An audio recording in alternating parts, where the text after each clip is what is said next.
ធ្លាប់សង្កេតទេថាមនុស្សខ្លះពេលមានបញ្ហាគេអាចដោះស្រាយបានលឿន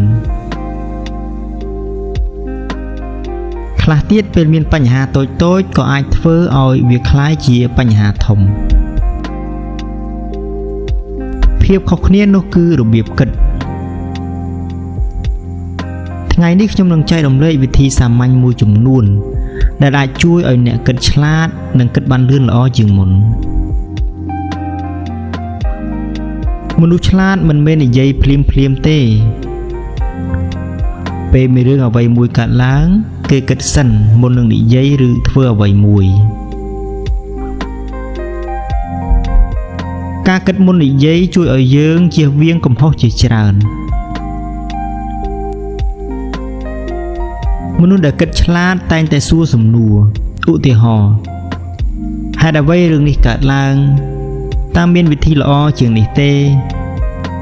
តើខ្ញុំអាចរៀនពីវិធីអ្វីសំណួរល្អនាំឲ្យយើងរកឃើញចម្លើយល្អ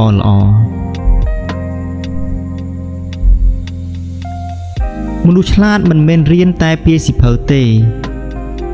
តែគេរៀនពីបទពិសោធន៍ពេលយើងធ្វើខុសកុំសោកស្ដាយពេកតែសូមសួរខ្លួនឯងថា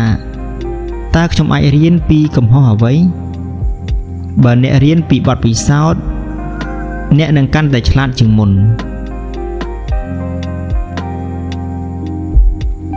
ពេលមានបញ្ហាកុំមើលតែផ្នែកមួយសាកមើលពីមុំផ្សេងពេលខ្លះបញ្ហាដែលមើលទៅធំអាចមានដំណោះស្រាយសាមញ្ញមនុស្សដែលគិតឆ្លាតតែងតែព្យាយាមមើលរឿងមួយចំនួនច្រើនមុំ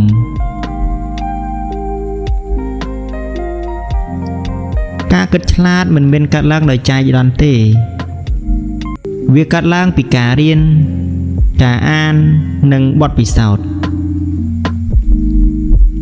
ពេលអ្នករៀនអ្វីមួយដែលថ្មីជានិច្ចខួរក្បាលអ្នកកាន់តែឆ្លាតការគិតឆ្លាតមិនមែនជារឿងដែលកើតពីកំណើតទេវាជាជំនាញមួយដែលអាចឲ្យយើងហាត់បានបើអ្នកគិតមុននិយាយសួរសំណួររៀនពីបទពិសោធន៍មើលបញ្ហាពីមុំផ្សេងនិងរៀនជានិច្ច